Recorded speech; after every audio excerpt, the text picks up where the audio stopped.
Check one, two, check one, two. Hopefully, you guys can hear me. Let me check my speaker to make sure I'm live. 'Cause you know me with these technical difficulties, I'm good for that.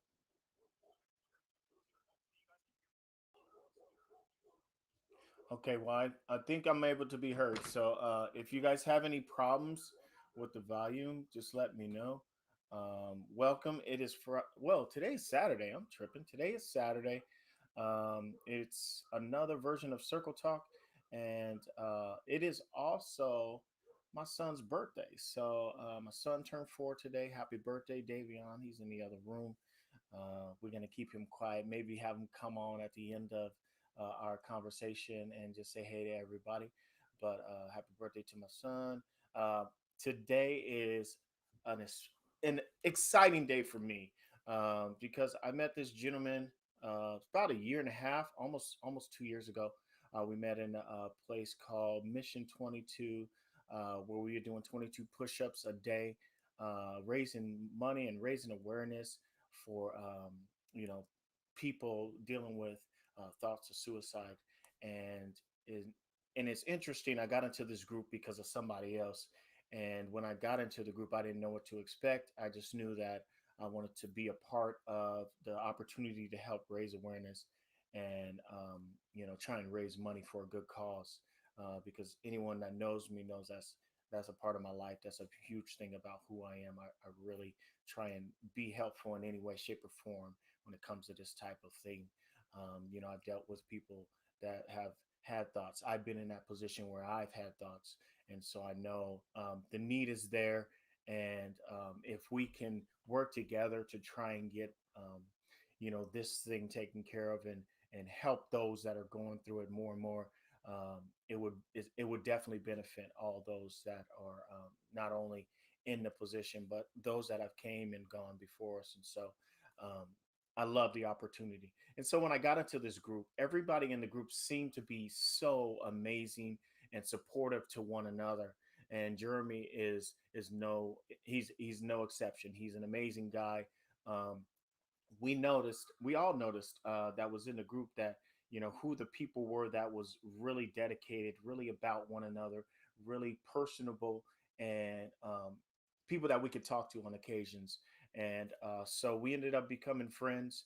A huge clique of us, we all ended up becoming friends. And not only did we do the 22 push-up challenge, we jumped into the squat challenge. And then I know me and Jeremy was having a conversation yesterday about it. We were both in the running challenge, the jogging challenge. I did the I think it was 70, and I'm not sure exactly which one he did, but he said he was doing the running challenge. He said he's been doing all of them, and so have I. We've kind of ventured off into our own worlds, because he lives in Alaska, I live here in Washington. But we still support one another and are still great friends, because of this. And also, we will talk about Team Baron. As you guys see, we representing Team Baron today. We'll jump into that.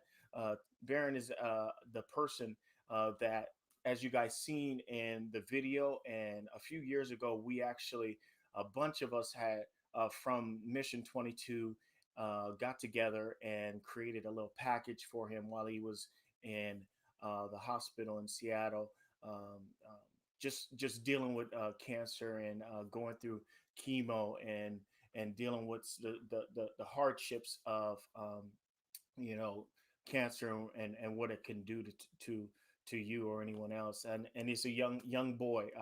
I think he was either 15. Yeah, 15. He's 15 years old and in the hospital fighting for his life. And we just all knew that it was our due diligence to at least try and make him feel a little bit more better about his situation while he's in the hospital, unable to be with his family. And so yeah, we all got together to do that, and it was such an amazing opportunity to be able to go up there and not necessarily meet him because I couldn't go into the hospital and go into his room or anything, but it was a great opportunity for me to meet Jeremy and have a conversation with Jeremy. And not only did we have a conversation, we actually did our 22 push-up challenge together that very day. So it was just an amazing opportunity and a chance to meet a great guy that's doing great things. And so we're going to jump into it. Like I said, it's back to school month, and he is a principal, of course. So this all just ties together. Everything just works out. And so I'm not going to keep him waiting too much longer. Before I get into bringing him on and talking to him, I want to just give a huge shout out to our sponsors, iShotTo.com. Thank you so much for continuing to support us. If you're locally in the area, if you need pictures for graduation, for school, for weddings, for family portraits, or headshots for a new job opportunity, whatever the case may be. iShotIt.com is the place to be. My guy Marvin, he will go wherever you want to go. Make sure that it's the way that you want it to be. Obviously, you see the two pictures behind me, and all the pictures on my walls. My good friend Marvin did those for me, and gave me a great deal on them. So iShotIt.com. Also, guys, I'm really, really excited to add. We have a new sponsor. My good friend from Icon ENT has decided he wanted to be a part of the Circle Talk event. And so Icon ENT is now a new sponsor starting today. I'm so excited to be a part of the Circle when it comes to Icon ENT. They have been around this area for a long time, putting on parties, events, and whatnot.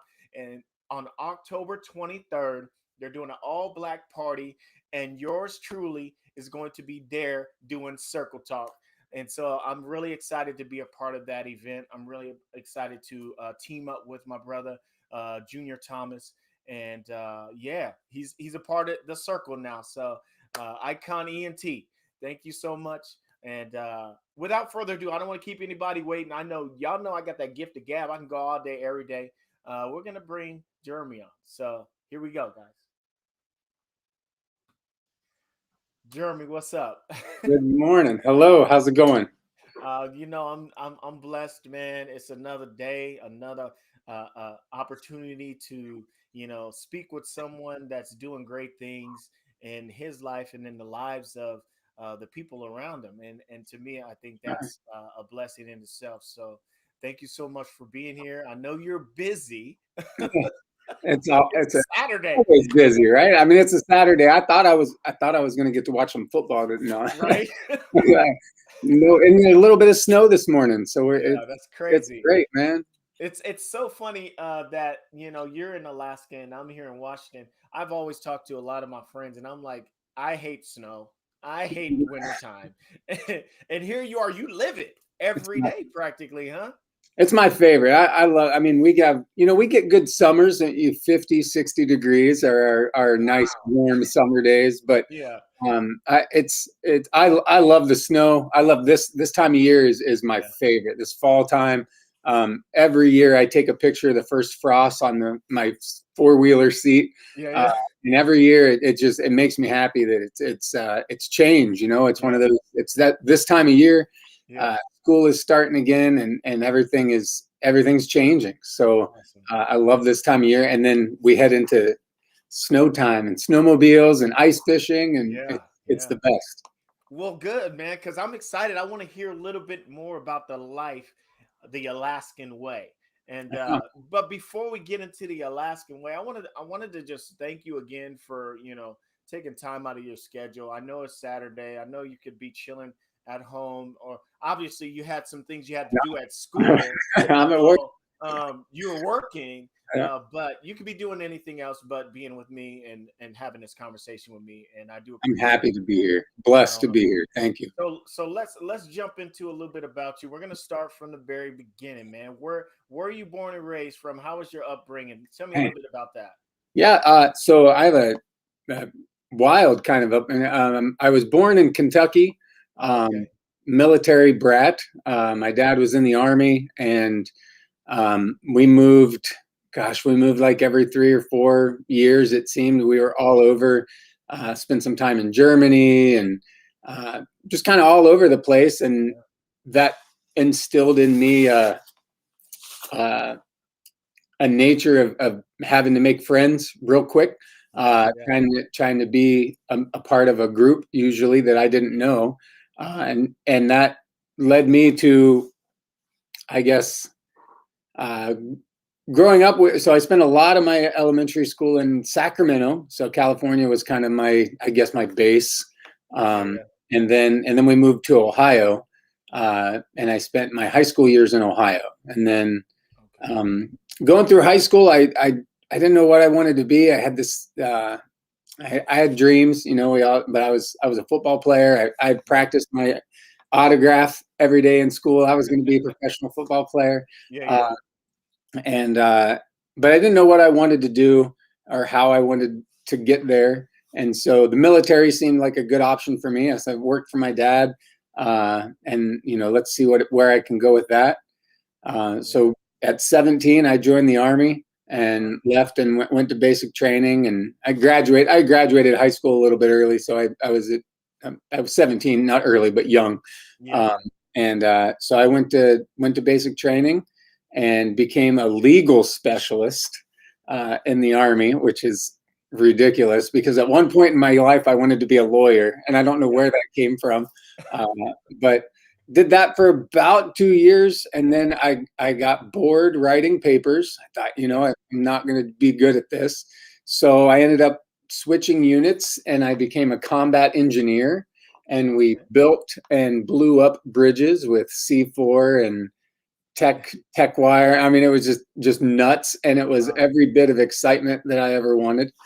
Yeah. Um, and then September 11th happened. Yeah. So this was all I was in a National Guard unit in Columbus, Ohio, Yeah. when September 11th happened, and I was still in college. Uh, my unit got pulled out of school, so we were kind of forced to not drop out, but remove ourselves from school. Yeah. And then we were put on a 2-year activation. We were supposed to go overseas. Um, Something happened in the last stages of that happening. We were in Fort Knox, and they decided not to send our unit. So we ended up being military police on an Air Force base for 2 years. Wow. And man, that was fun too. And I mean, it was like I keep thinking about all these things. I mean, it was hard. It was challenging. Away from family. We're doing 12-hour night shifts on guarding a military base, and Yeah. it was hard. But as I look back at all the things that I did, the challenges were incredibly worth it. And Right. and so after my activation was done, I decided I still wanted to graduate college. That was always, I wanted to be the first one in my family, Yeah. first one in my family to graduate, or my immediate family, to graduate from college. And so I moved to Wisconsin, and I graduated with my elementary and special ed teaching degree from Wisconsin, Oshkosh. Oshkosh, Oshkosh, man. gosh. Yep. Nice. And so in the process of that, I ended up doing some student teaching, not student teaching, but like practicums. They're like little 2-week uh, visits into schools. And one of them happened to be on an Oneida reservation in northern Wisconsin. Uh-huh. And I left on the very first day, and I called my mom, and I was mad. I was like, Mom, why don't I have any culture? Because I left this Oneida school that taught their culture, and it was beautiful, and it was just their creation story was laid out in colored rocks on the floor. So as you walked through the building, their creation story was told, and it was beautiful. And I knew nothing about where I was from, what my heritage was, what my grandparents' last names were. They were, and none of that stuff. Wow. So I knew I wanted to do something called multicultural. I wanted something that was outside of the norm for me. Hmm. Um, and so I started doing a little bit of digging. And Alaska has a really hard time keeping and getting teachers. And so there are always job openings, Yeah. always. Right now, we have probably 20 in our district open Wow. jobs. So um, I applied, and I got hired, and I did my student teaching up here Hmm. about 14 years ago, Yeah. and decided, um, the very first day I did my student teaching in Shungnak, which is where Barron is from. And I did my student teaching there. And the very first day, I knew that it was where I wanted to be. Like Alaska village life was for me because everything you do here is for somebody else. You don't do things for yourself. You go hunting, you go fishing, you go picking berries. No matter what you do it for a community. You share it, you provide for people who can't. And that is the Inupiaq life. That is what these people do, and what I've adopted as part of my life. That's how I live my life. Do something for somebody else. Make them happy. Do what you can. And so I started up here, and then I've been around the state a little bit, and always in a village. So always that we call them rural schools, but they're villages. So every place that I've lived in Alaska is only accessible by airplane or boat. So no roads. No, I mean, we have like the gravel is paved, or not paved, but the gravel is flat, so you drive four-wheelers and things like that on it, but no roads. Airstrip that comes in, you get a little 8-seater airplane that comes in and brings all the groceries, all the food. But and then I got my principal license because the amount of change that I can instill as a principal is different than the amount of change that I can instill as a teacher. Both are supremely important, but I knew teachers make such a difference in kids' lives that teachers in Alaska, teachers in rural villages, more I should say the students and the kids in the communities here deserve the very best, just like every other kid. Every kid in every seat in every school deserves the best teacher you can put in front of them. And in this role, I can make sure that happens. And that's where I'm at. That's how I got here, man. Awesome, man. It's a long story. You didn't miss a step, man. I did not. I think that's why we get along so well, DH. I could talk for days, man. You know, the one thing that I love while I'm listening is how passionate you are about what you do, bro.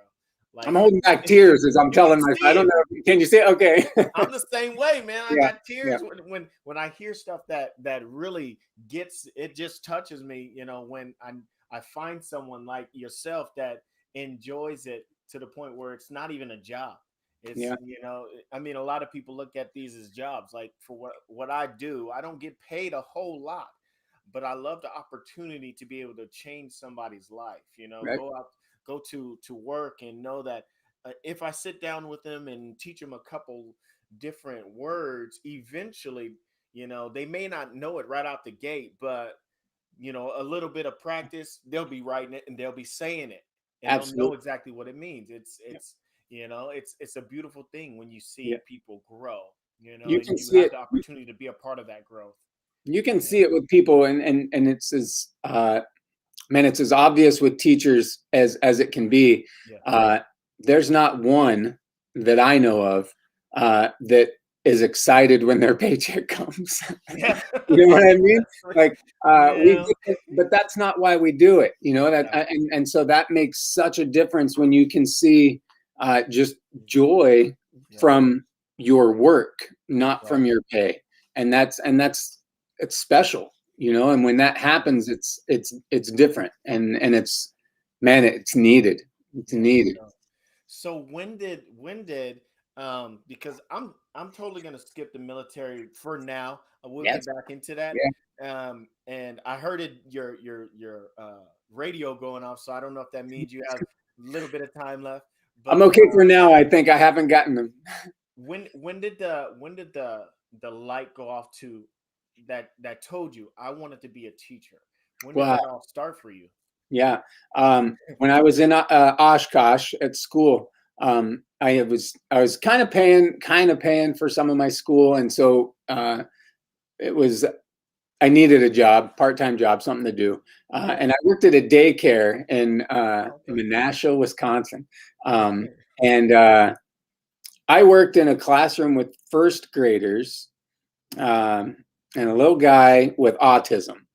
And he was the most interesting boy I think I'd ever met at that to that point. Mhm. He could not read or write if you put a book or pen and paper in front of him.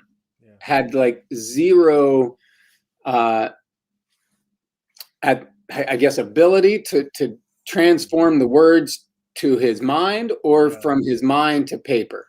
But this young man knew every single NASCAR driver, their name, their car number, their sponsors on their cars. He knew it all by memory and could tell you every single thing. And in that position, my job was to find what worked for this kid. Like, Right. it's Exactly. not about I give him a book and he can't do it. That's not how that works. What Yeah. it was a puzzle. Yeah. So this works for this kid. How do I make it fit? How do I make it fit so that this kid can do everything that everybody else does? Right. And man, it was a challenge, and it was that right then I knew I literally at that moment in that job went from I want to be a teacher so I can coach football Mhm. to I want to be a teacher so I can make a change in people's lives. And that was like an instantaneous. I mean, and I've coached. I mean, I've been a coach, but even coaching has taken like a backseat to you know raising people. You know what I Yeah. mean? And that Yeah. was, but that was that instant. I knew it right when I worked with that kid, and I still remember his name, and I Wow. still remember the room I was in, the name of the like animal rooms that we worked in. It was like Yeah. that just sticks with you when a change like that happens. That's crazy that you say that because that's exactly what I do on a daily basis. I work with vulnerable adults, a lot of people with autism, Mm-hmm. and my job is to help them uh, e- enhance their tools so that they are able to live in the community. Yep. So, like I was saying, when it comes to, I do spelling bees with some of the clients, Yeah. and depending on their levels, there are some that are higher functioning that know how to read, write, and do all of that, but they need help in other Right. situations and Yeah. places, and the complete opposite. Some that can't read and write, but Yeah. can write their letters, but putting them together is a complication. And so I find myself trying to find out which works for this person and which works, and Yeah. and and it's challenging, but at the same time, you know there is an opportunity for you to enhance, and when it happens, it's such Cool. an amazing Yeah. amazing feeling, and it's the reason why I continue Yeah. doing what I do, because I went back to school, I got my degree, I don't necessarily have to be in this position, but Right. how it makes me feel when I go to work and I'm Yeah. able to do this is what's extremely important. The opportunity for change is amazing. That one change, that one time you see a person, a kid or an adult, uh, do something that they hadn't previously been able to do, and Yes, you were the bridge that got them there. You know what I mean? absolutely, I man. mean that feeling is like, there's my job, Like a right? million bucks right there. You know what I'm saying? Absolutely. Yep. It's a million bucks, that Absolutely. feeling. So, Yeah. so, so yeah, man. Let's talk about military. Let's get into the military because I'm a military brat too. Okay. Obviously, my dad served in the military for a long time. Um, you know, he was discharged medically long, long time ago. My dad ended up with PTSD. Okay. How did you end up in Mission 22? How'd that all Cool. start for you? Man, Mission 22. It came to me at a point in my life when I needed it. I mean, that bottom line. Yeah, I didn't know, I wasn't looking for it. right. I wasn't searching for, uh, some ridiculous amount of push-ups to do. Yeah. uh, no, I had so in the last 3 or 4 years, I've kind of had, and we've shared this story between the two of us, kind of a personal breakdown, relationships, Yeah. um, and so at a time in my life where I was questioning, like, not what I did, but who I was, if Yeah. that makes sense. Absolutely. Um, and I knew that I loved what I did, and I knew I was in the right spot, Hmm. but I was having trouble. Uh, I was having trouble believing it. Yeah. Okay. Yeah. And so I was deep diving into, like, this is so dumb, Facebook memes, or um, pictures with quotes and things like that, inspirational quotes, things that just help me, every day, something I need, something every single day. And I'm not, because I have two children, 9 and, oh man, 10 and 11 almost. And good grief. But I've never been one to think like suicide is a major, major issue in villages in Alaska. It is every single year. It is a big deal. And I've dealt with it for a long time, and it's not something that I have ever had ideation about or anything, but I knew I wasn't feeling right. Um, and in the deep dive of memes and inspirational quotes, something popped up on Mission 22, veteran suicide awareness, 22 veterans a day, Yeah. and it was just, it hit me, and I was like, I, I can make a change. I can do something. First and foremost, I can change for me so that I'm a better version of myself for my kids. Yes. And that was first. That was number one. And so I started, like you said, I didn't think I was going to get friends. You know what I mean? I'm just doing Yeah. push-ups and I'm raising money. Yeah. Yeah. I thought I was raising money for mental health awareness for veterans, Yeah. and that was it. And then it seemed like every single day when I posted my video of doing my push-ups and my counter, somebody would say something, somebody would post something that would make me excited to get up and do it tomorrow. Yeah. And that was all I needed. That was all I needed, was somebody to give me that, hey, you're going to do this tomorrow, and we're going to be there for you tomorrow. Yeah. And I needed that. Yeah. And that hit, man. I mean, like, come on, it hit Yeah. me. And then and there's just just a group of people that still, like you said, to this day. How long ago was that? I mean, that was 2 years ago. Is It that was almost 2 years ago, real? man. Yeah. um it just I mean, 2 years of people that literally and you are the only one that I've met in person, and Yeah. that was so brief because of the COVID scare, everything that was Yeah. going on. Yeah. But 2 years of being so close with people, sharing like intimate details of my life with Yeah. people that, uh, and I've never felt odd about it. Not one time have I Mhm. shared a story or shared my feelings with somebody in this group and thought, "Hmm, was that Maybe okay?" I shouldn't have done that. Right? Yeah, I've never felt that. And Yeah. then, um, and then to step up and come through the way you guys did for Baron. I mean, just put all of my thoughts, all of my everything in concrete. It was like, these are the people that I need to associate my life with, and a group of people who do things for change and do things to make life better. Yeah. And that's how I ended up there, and that's how I've been doing. Gosh, my push-ups and running and squats and burpees and All of it. everything else in between. I'm in the best shape of my life, man. Yeah. Right. I'm right there with you, man. And for me, like it's I feel the exact same way. I mean, obviously, I had a friend that was in the military that told me about the group and was like, "Hey, I'm getting into this group. You should check it out. You may like it." Because we did some walking. She wanted Okay. to walk, And so we walked a few times. And she was like, "Go ahead, jump in." And so I got in, and I really, just like you, I didn't know what to expect. I thought I was just going to be doing 22 push-ups a day, and be done with it after a month. Raise a little money, for the cause, and raise awareness, and especially for me, I've been in a position where I've thought about. I had thoughts of suicide, and so for me, I wanted to do it for my, not only the people that are going through it, but I wanted to do it for myself. Mhm.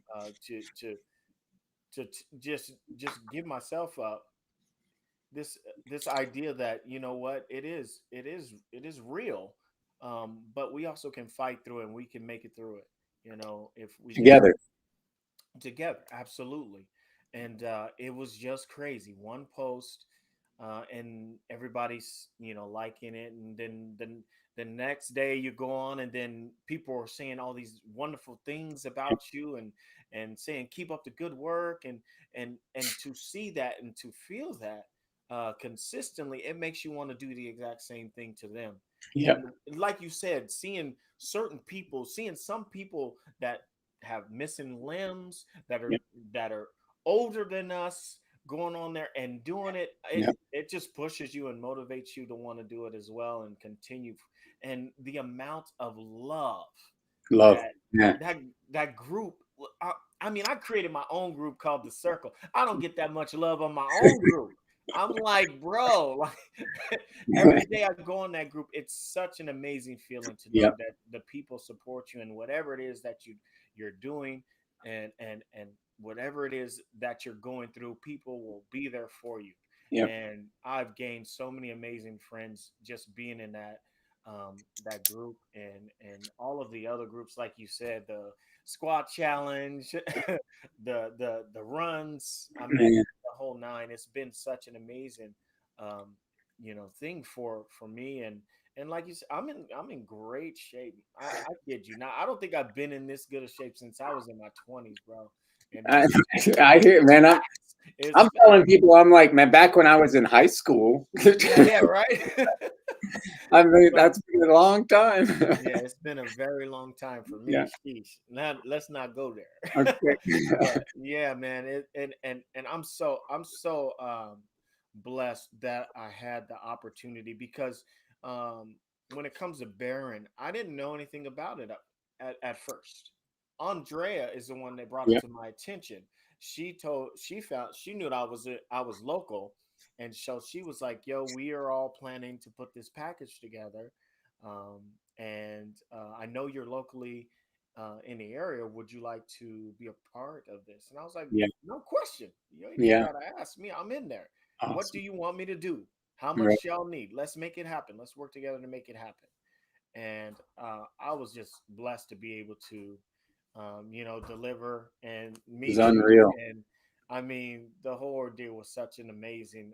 It felt so great to be a part of it, man. And It was unbelievably just. I mean, I was in a man. It was weird, right? I mean, so being down there with Baron, uh, Baron's.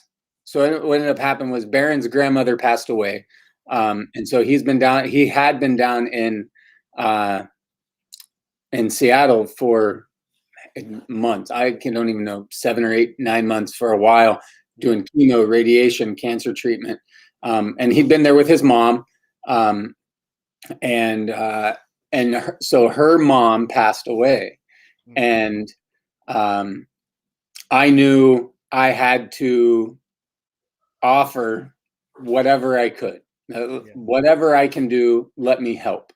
yeah, And so it ended up being where I was able to take some time off of work because of my job, to go down and relieve Baron's mom so that she could come home for the funeral and take care of things for her mom. yeah, yeah, And so I got down there and I was just doing my push-ups. I mean, again, I'm just doing 22 push-ups every day, and I'm yeah, finding different places to do my push-ups. yeah, And just kind of one night, I was in the hospital room with Baron, and I was doing some push-ups, and Andrea messaged me. She's like, "Where are you?" Like, she noticed something different with where I was, the yeah, surrounding, and and again, like I said, there was that little bit of, man, I don't know how to, how much information do I give? It's a group that I don't really know, and but Andre had always been really vocal in the group and had been really helpful. So I told her what I was going through and what was going on, and she just started this there was this buzz, and it just kind of grew and grew, and then it was like you called me up and you're like, "Hey, would it be cool if I came down and visited?" And I was like, "What?" I was shocked, and so I kind of kept it. I don't know. I guess if I'm being honest, I was skeptical. I was like, I know that I've been in places before where plans fall through, things happen, you plan for things, and it doesn't always go the way it's supposed to. Yeah. And so I was just I was thankful for the concern, thankful for the thoughts and the talking that was happening, but I didn't know what to expect. Yeah. And that made what came even that much greater. I mean, the amount of love and support and the things that people sent Baron, a kid none of you had ever met, and still have never met. Yeah. And it made me, again, it just solidified what this group means to me. It makes me understand that I'm not alone by any means. Right. And that there are countless people out there with the same goal as I have. Yeah. And when we all get together and have that same goal, then, man, the things we can change, right? The change that we can make. I'll tell you, I mean, within a week of you guys coming down and me giving Baron the stuff, Baron made a change. He started to feel better. He started to feel energized. The picture that you had on there of him holding the 2 video games that he got, that literally was the first day that he'd been up. I told you when we were doing our push-ups, it was one of the first days since I'd been there in 2 weeks that he had wanted to eat. And I was like, man, he wants to eat. I got to get back up there. This is like fantastic. And I mean, it was a complete turnaround and change from that moment forward. Man, that's amazing. I want to just highlight a couple people real quick, because we got together in a group and discussed all of this stuff before we actually brought it, and I was just blessed to be a part of this. C. Everett Davis, he just commented. He said, "I'm glad to Yeah. know both of us during the challenge. We absolutely are." Love you too, C. Everett. Yeah, We man. appreciate you, and obviously we're here if you need anything. A couple people that I want to highlight that was involved in this whole ordeal. My good friend John Peak, obviously Andrea Veronica Lou. She's the mastermind of this. Lisa Judd, Yeah. Daryl Anderson, Jody Hankerson, Mhm. Cindy Goodrich Yancey, Mm. JP.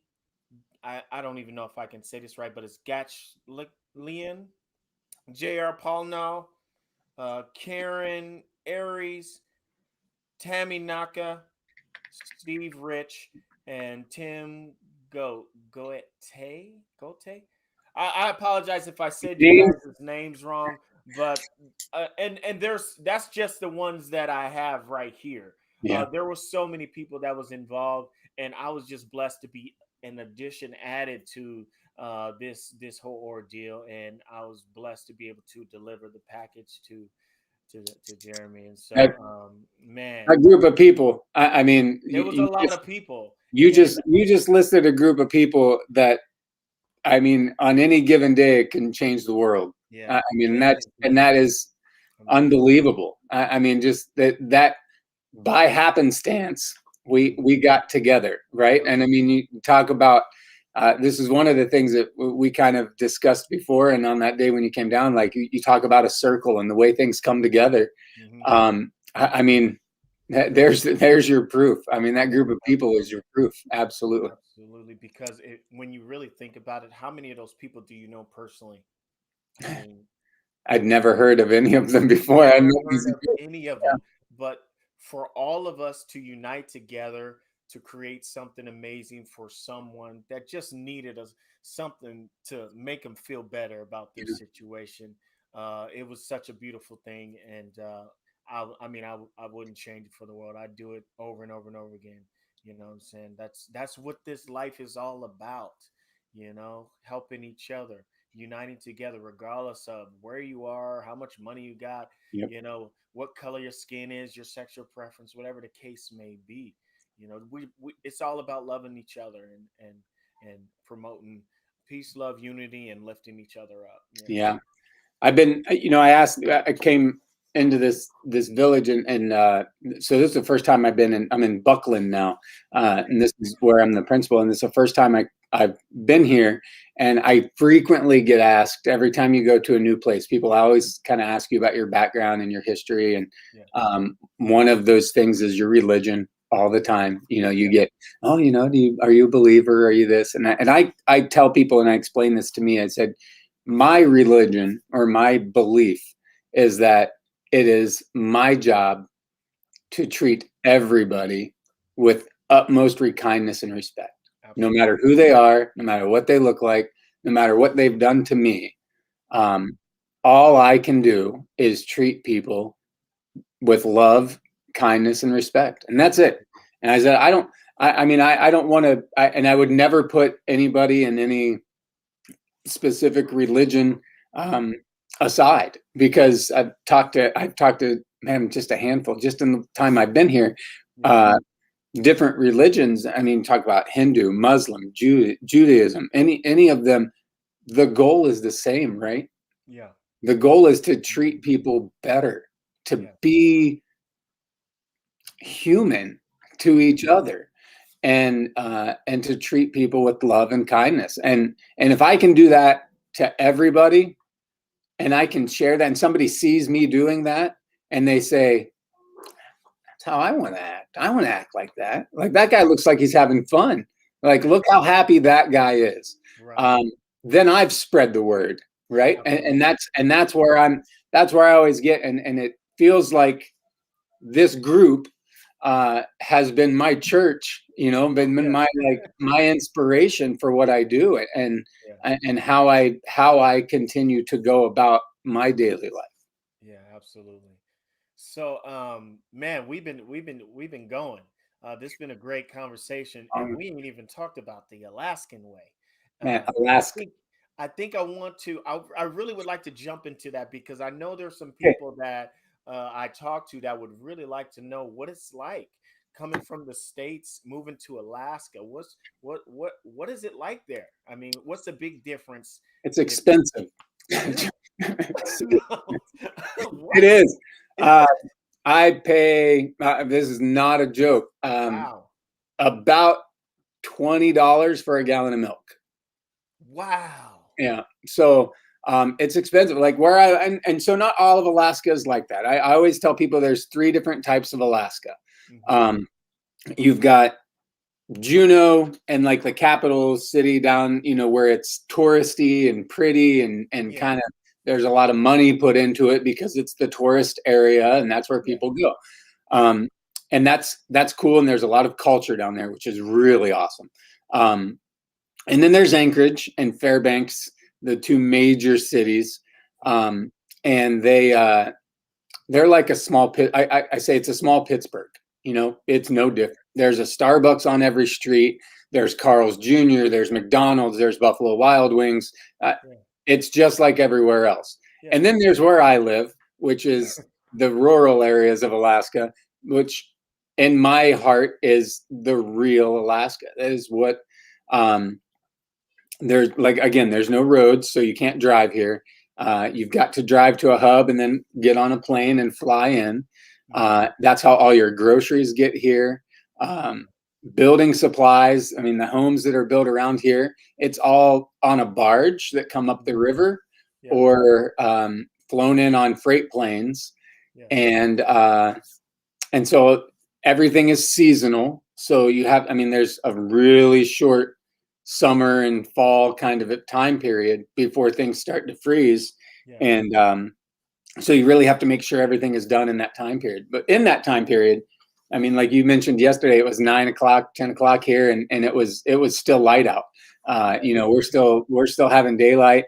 And it's getting a lot shorter. I mean, in the summer when I got here in July, so I got July 7th, I came in, we had zero darkness at all. It was daylight all night long. You wake up at, you go to bed at 3 a.m. because you're still outside doing stuff. You just don't know what time it is. You're just, here we go, doing my thing. And you look at your watch and you're like, crap, I got to get up in the morning. Yeah. And so that's a hard, people always ask about the darkness. They always say, is it hard when it's, because we're heading into that time in the next, probably the next 2 months about, it'll be mostly dark all the time. And people ask if that's hard. And that is, for a lot of people, that's difficult. Not for me, because I enjoy sleeping. And so I don't mind it at all. The hard part for me is the daylight, because it just means I stay up later. I do so much more things at nighttime. But sorry. So other than that, subsistence is a way of life, and subsistence is people hunting and gathering for their food. A lot of the stores up here, because they have to fly things in, they don't get freeze or meat or dairy and things like that frequently. So a lot of our meat and food comes from hunting. We get reindeer, which is caribou, but there are, reindeers. I guess more people know what a reindeer is than a caribou. But the same animal. One is domesticated, one is not. That's the same animal. And then moose, we get a lot of moose, fish, salmon, all kinds of fish that people just stock up in their freezers, and that's your meat for the year. This area, the culture and the history of this area where I live now is belugas, and so they're a whaling community, and they're allowed to get so many whales. There's a strict limit on how many they're allowed to get, but they eat it. I mean, they eat it all. They use the skin, they use the fat, they use the meat, they use. That's, again, like I told you, the reason I came here is because of the lifestyle. And it was, nothing is wasted. We use everything. Whether it's the stomach lining of animals that are used for flotation devices sometimes. I mean, there's just a use for everything. And it's mind-boggling when you come from Sacramento and Ohio and you see this happening and you're like, what? But it's become a part of life, and people that have lived here for, I mean, thousands and thousands of years. Barron's grandmother that passed away this past year, she was telling me a story last summer that blew my mind, because I think about going to camp. We'd go to fish camp every summer. We'd go upriver, and we'd just harvest fish. We'd put nets out, and we'd rod and reel, but we used a net mostly. And she was telling me a story of when she was a kid going to camp. And I'm thinking in my mind, she's in her 80s. And so that means that's like 70 some years ago, which means there weren't boat motors. And I said, so you paddled your boat all the way upriver? And she said, yeah, or we had to drag it when the water was low. And I'm like, holy cow. And I mean, like, just the thought of what the people here have done to survive and thrive blows my mind every single time I hear about it. And I want to know more. Every time I hear, I want to know more. So let me ask you something real quick. Have Yeah, you ever witnessed a, one of those whales being caught? yeah, yeah. What? Yeah. So I've been when I used to live in a village up the coast a little bit called Point Hope, and they're a very prominent whaling community, and so they get beluga and they get oh, now the name of the whale is gonna bowhead whales. Okay. And again, I mean, there's a whole section of people in this world that are very much against that, and I get it. I understand the reasoning, but um, when we're talking about the people and where they live here, it's their way of life. I mean, that's all they've got. But we're talking about the first time I was in Point Hope. I'm like you. I put myself out there, and I'm a part of the community. Every community I go to, I make it known that I am here to serve you. I will do whatever it is. If it means going to fish, I'll go fish. If it means picking berries, let's go. Whatever we need to do. So I was blessed to be asked to be on a whaling crew um, in Point Hope. Now, because of different laws, non-native people are not allowed to hunt whales or sea mammals. So seals, beluga, whales. I'm not allowed to hunt them, but I could help harvest when the team got one. My first day down there, out on the ice, we're a mile out on sea ice, and they use a harpoon, and they're in a paddle boat. They go out in a paddle boat that's made out of seal skin, and they go out and they use their harpoon and they hit the whale, and everybody comes out to it, and we literally by hand and rope Mhm. pull the whale 50 feet of whale onto the ice, Wow. dissect it, share it with the entire community. Everybody gets something. Yeah. Um, and uh, and that was, I mean, it was a shock. I was like, wow, oh, this is happening. I'm Yeah. Yeah. witnessing this. But again, it came to for me, it was, I don't know. You see shows on Discovery Channel, right? What's that, Whaling Wars or something? There's a show out there where, uh, and and it's so hard to describe to people how much a part of life this is for the communities here. That it's not about how many you can get, and that's one of the things that's really cool with caribou around this area. The number of caribou that you're allowed to harvest is ridiculous. I mean, like 14 a day at some point. I mean, it's unreal. Um, but nobody gets that because they don't need it. They only get what they need, and that's beautiful to me. Is like we have this plethora of resources, and people don't waste them. They get what they need, and that's it, and they use it, and it's so cool. I love that. That's awesome. That's really cool. Yeah, it's a way of life. I mean, you got to think about it. The states, they don't. You rarely hear about stuff like that happening in the states.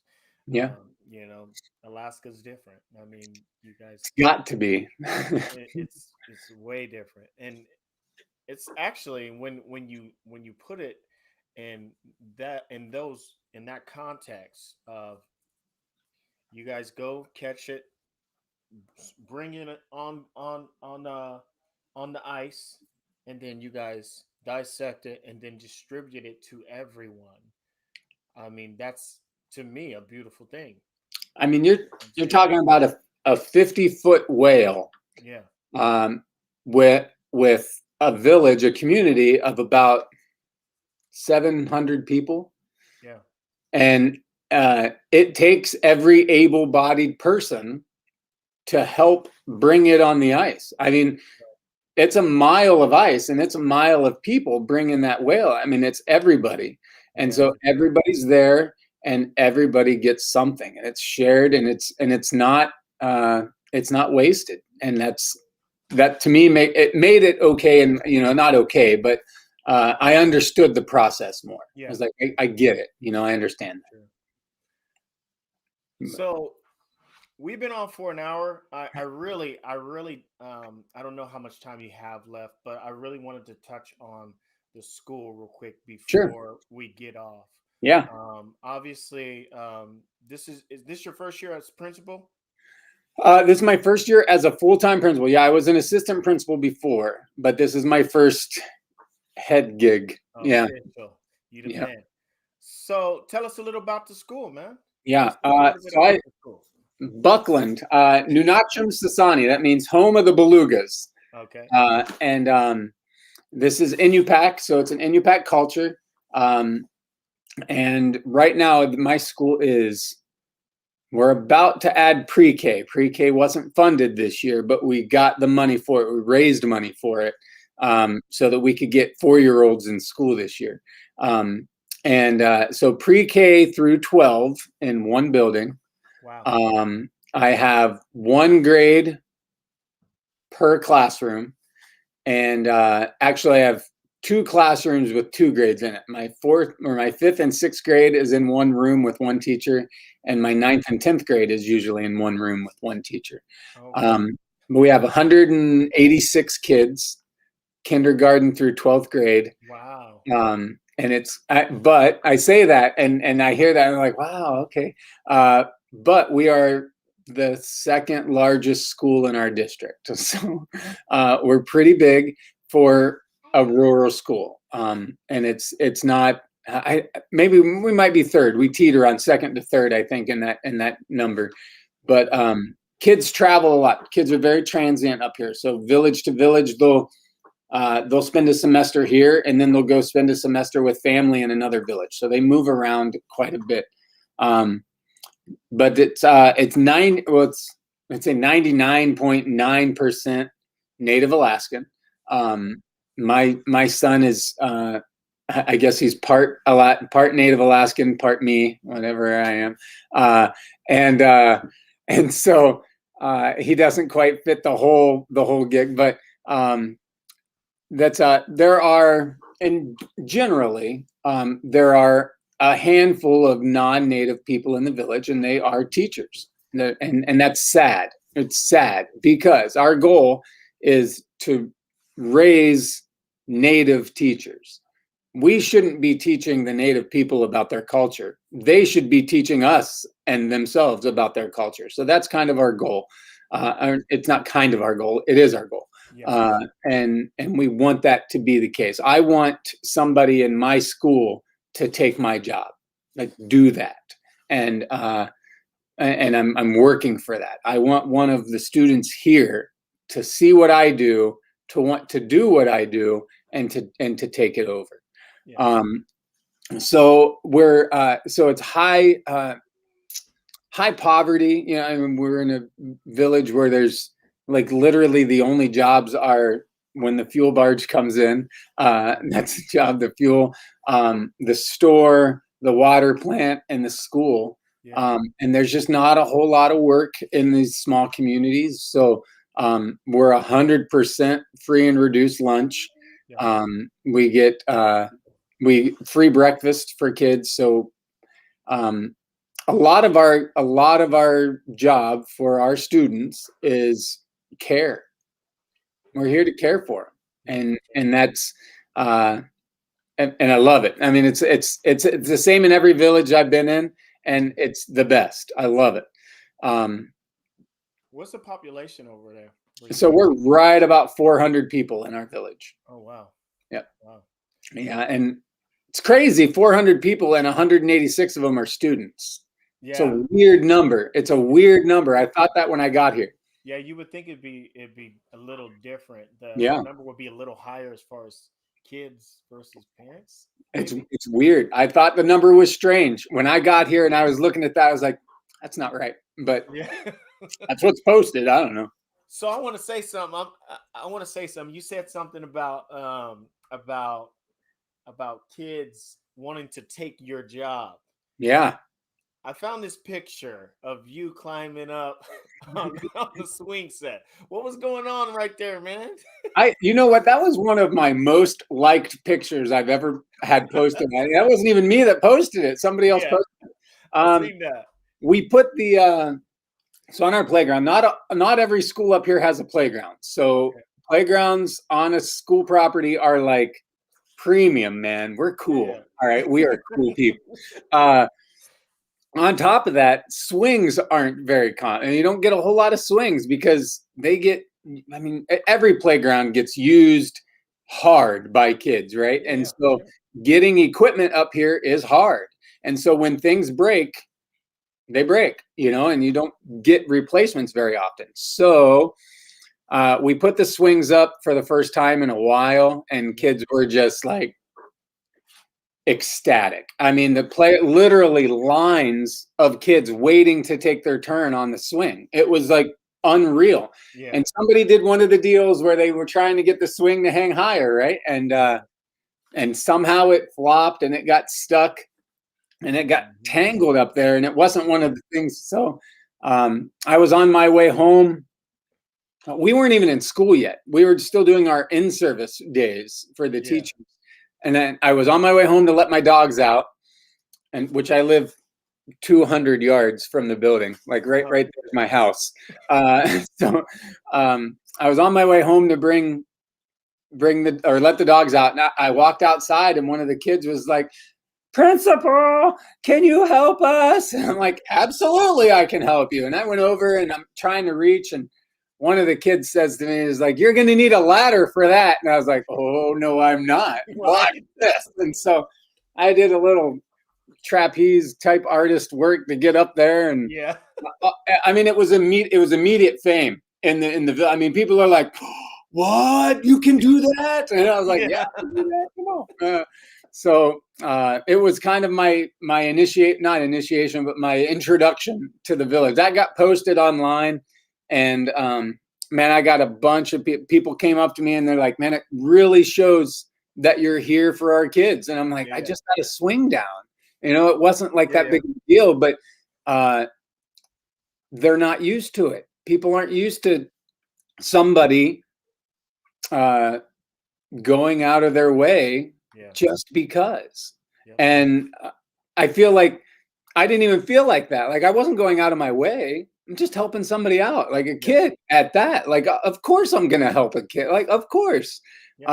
But I got a lot of feedback from it. A lot of families were like, "Man, that really showed who you are, and we really appreciated that." And well, I was really happy that got captured because I mean, celebrity status. I'm on a podcast now. I'm cool.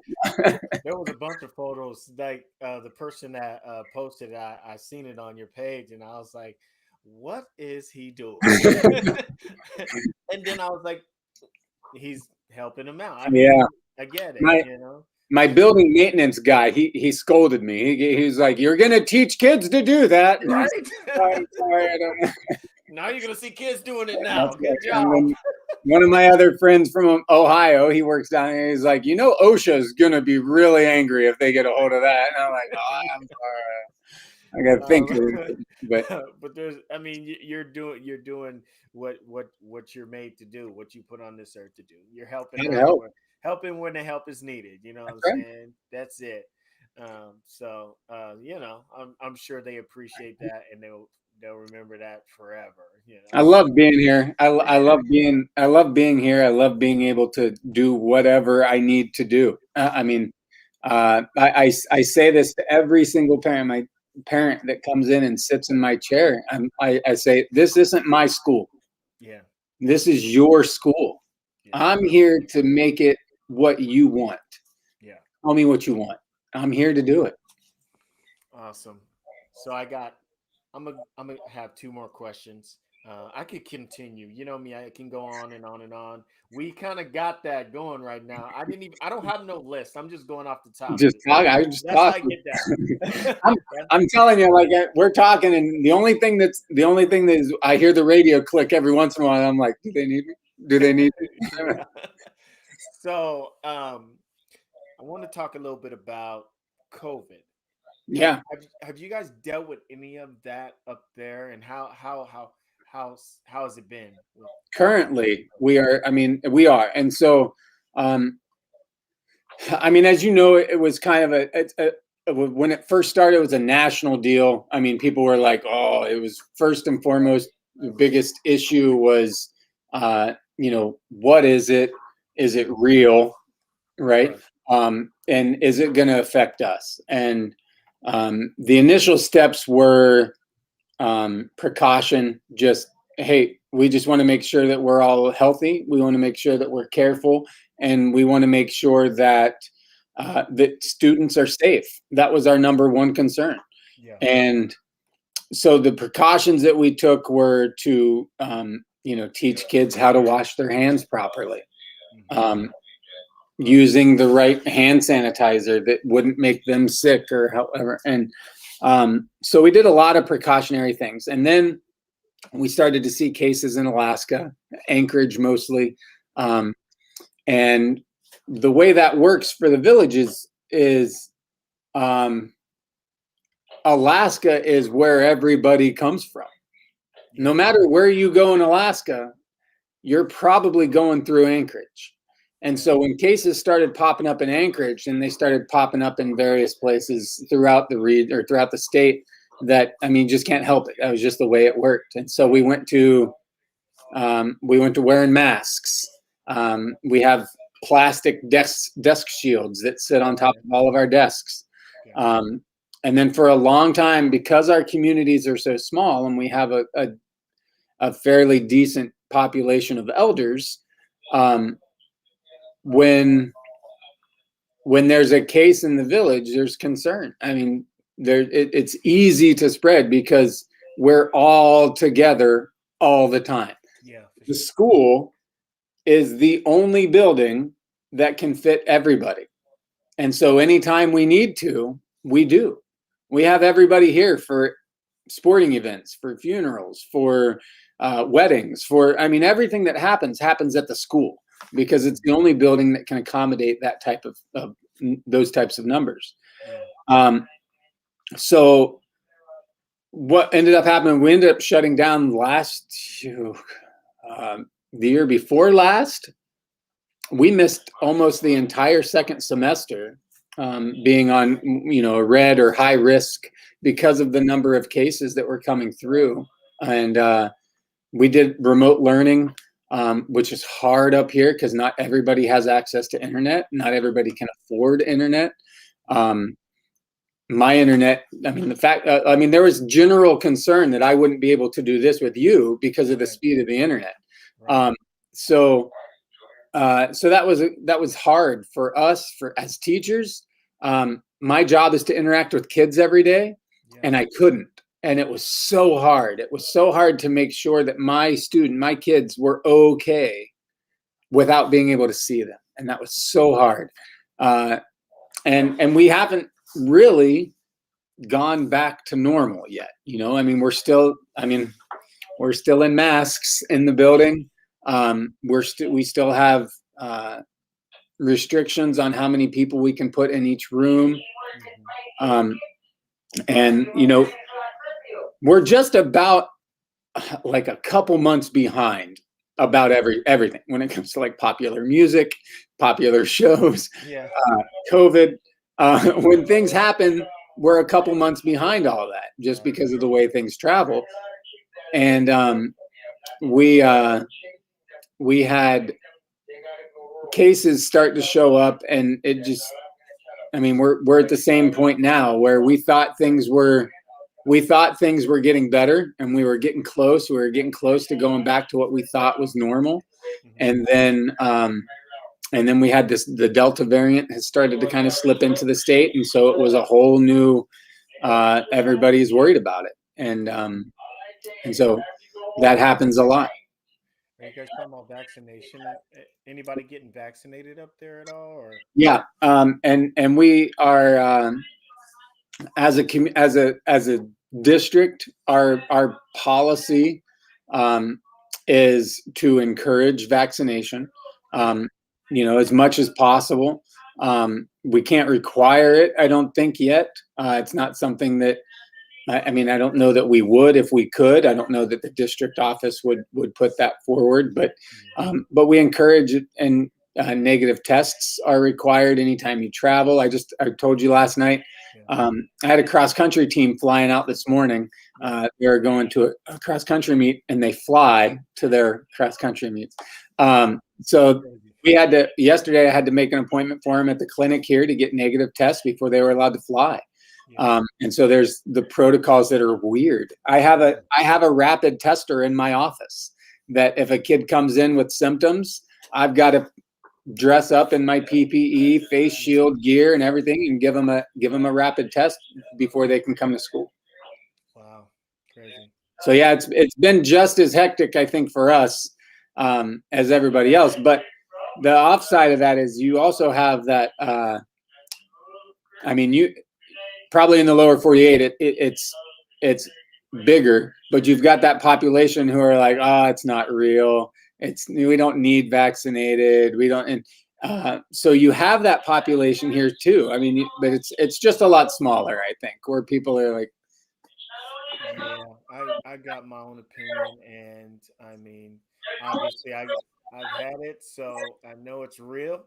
yeah, And yeah, it's to me, it wasn't a flu, and it wasn't nothing nope, that I've ever had before, yeah, and it took me out for a good 2 weeks, wow, yeah, and I thought for sure I wasn't gonna make it. man, yeah, It was that bad, yeah. and I mean, if people are still skeptical, I mean, so be it. But man, No, your numbers, see what's I, happening with people. you know, Mike Rowe does Dirty Jobs. Mike Rowe. Yeah. So he does a couple cool things, and one of the things that he talked about that I thought was really neat was people were kind of giving him a hard time because he was still doing his show, going around doing his show, and in the middle of all this while everything was shut down. And he said, listen, me catching it is not the issue. I'm pretty sure I'm going to catch it at some point. I'm going to catch this disease, Right. virus, and this virus. But my concern is to not pass it on to others. Right. And so if that means getting vaccinated, that's what I'm going to do. And so he kind of went through this whole mindset where he was like, I'm going to get it eventually. I know that eventually it's going to happen, but I need to protect those around me. And the best way for me to do that is to get vaccinated and wear a mask. And if that's what it takes to protect somebody that I love, I mean, that's nothing. Absolutely. Absolutely. So I think we've been through a lot of things. A gamut of information. Gambit. So how's Baron doing though? How's he doing? I was gonna touch on this in the Baron. So as of Baron's last trip to Anchorage, Baron is cancer free. Absolutely amazing. That's Fantastic, awesome. Wonderful. Fantastic news. Baron's not. I mean, he's not completely out of the woods. He did a lot of radiation, a lot of chemo. So he's got some lingering, I think. Yeah, I mean, he was in a hospital bed for I don't even know how long, but he's got some things that he needs to work on and get better still. So he's still fighting. He's at home in Shungnak. He's in school. He's a fighter, and man, that kid, he's something else. We talked about it when you came down. I mean, for a kid his age to be going through what he's going through, it's not okay. It's not right. It doesn't seem fair. It's like why and how and what, and but he fought every step of the way to make it better, and he did, and he's at home. He's enjoying being at home. He's driving 4-wheelers around and riding, and he's hunting bird. He was hunting birds, and I mean, he's enjoying life, which is what a 16-year-old kid should be doing. So, and I say this, and I said this when I was talking about him before. I'm not at all joking that it was within a week of the visit from you that his health turned. I mean, things got better. And it was, I mean, amazing. I Yeah, don't know what other word to use to amazing. that's the I best told news I've actually heard, man. I mean, I really. told you, and I've told C when C and I were talking, and Andrea when we talked quite a bit back then. I said, I mean, doctors had essentially said we don't know what else to do but make him comfortable.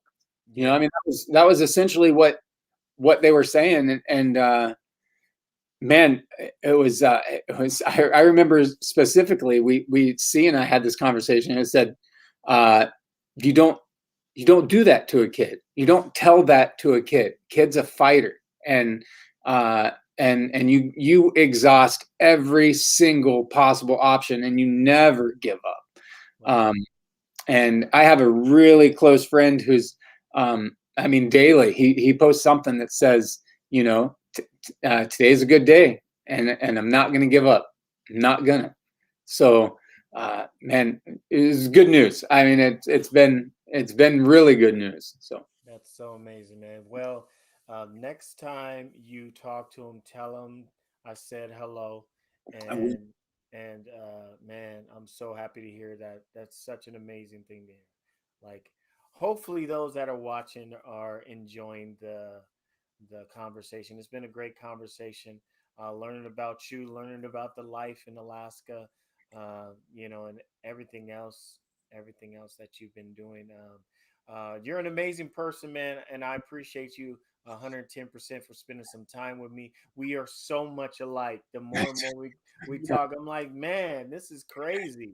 Unreal. Um, Again, like just how uh, unexpected, right? I mean, just yeah, out of nowhere. And yeah, no, I appreciate it. And I don't feel like I've done anything special. I do what I think is right, yeah, and I mean, and I want it to be normal. I don't want it to be special.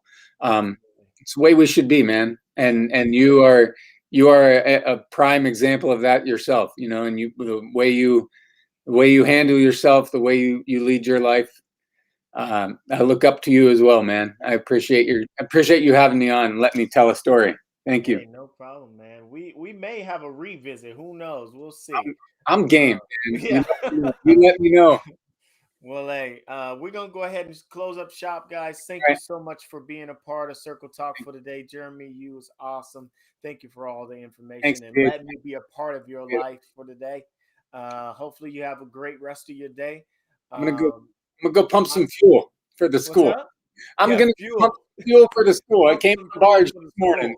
school. The job is never ending. You got to Never done. continue doing it. Right. It's for the people. Thank So I'm you. gonna get out of here, guys. Thank you so much. I'm gonna go spend time with my son on his birthday. Oh, Y'all happy birthday stay to your son. blessed. Happy We'll see birthday. you guys next week. What's up? Tell your son happy birthday from me, I man. will. I will. He's in the other room. I would bring him out, but he's probably in there wilding out doing his thing. Eat all the Uh, cake and ice cream, all of it. Oh yeah, we're gonna have a wonderful time doing that. But hey, thanks again, guys. Y'all have a wonderful rest of your day. We'll see you later. Take care. Peace.